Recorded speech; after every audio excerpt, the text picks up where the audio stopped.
L'État est fait de millions de fonctionnaires extraordinairement loyaux qui veulent bien faire, qui aujourd'hui appliquent les règles. Et on le voit d'ailleurs dans les moments où on est bousculé par les pires événements.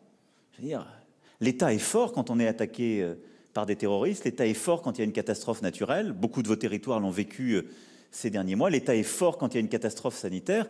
Dans tous ces moments-là, on voit ce qu'est la force de l'État.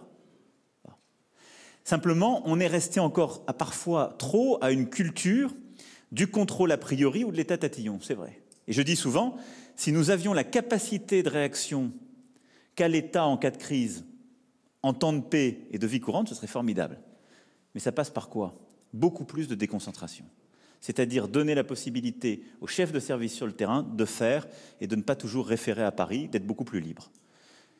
Il faut changer beaucoup d'esprit, bousculer beaucoup, et c'est comme ça qu'on arrivera à répondre à vos problématiques. Aller plus vite, être plus aidant, être plus pragmatique. C'est ce que nous sommes en train de lancer, et c'est pour moi ce qui sera un des sujets de la sortie de ce débat. Donc ça, c'est pour la partie, si je puis dire, étatique, elle me paraît essentielle.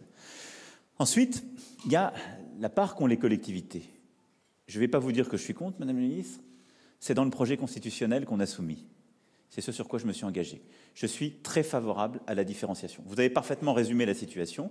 Aujourd'hui, il y a des textes qui ont permis des avancées. Simplement, c'est très dur d'aller demander l'habilitation pour avoir une compétence. Ça ne marche pas parce qu'il faut avoir la fenêtre parlementaire, il faut que les élus ultramarins réussissent à l'obtenir, il faut que ce soit voté, etc. Ça prend souvent des années, du coup ça décourage tout le monde. Très peu l'apprennent. Bon. Et de l'autre côté, l'expérimentation, telle qu'est prévue notre Constitution, est quasiment impossible à utiliser parce que ça suppose, dès que ça marche, en effet, que ce soit généralisé partout.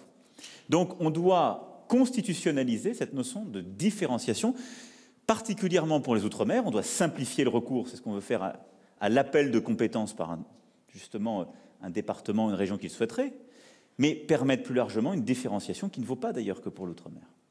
Ce qui est, à mon avis, la bonne façon de répondre à l'unité de la République à laquelle nous sommes tous attachés et sa pluralité dont l'ensemble de votre territoire sont le témoignage. Donc oui, moi j'y suis totalement favorable. C'est une démarche de confiance, c'est une réforme constitutionnelle de confiance et là-dessus on doit ensemble avancer. Moi j'y suis 100% favorable.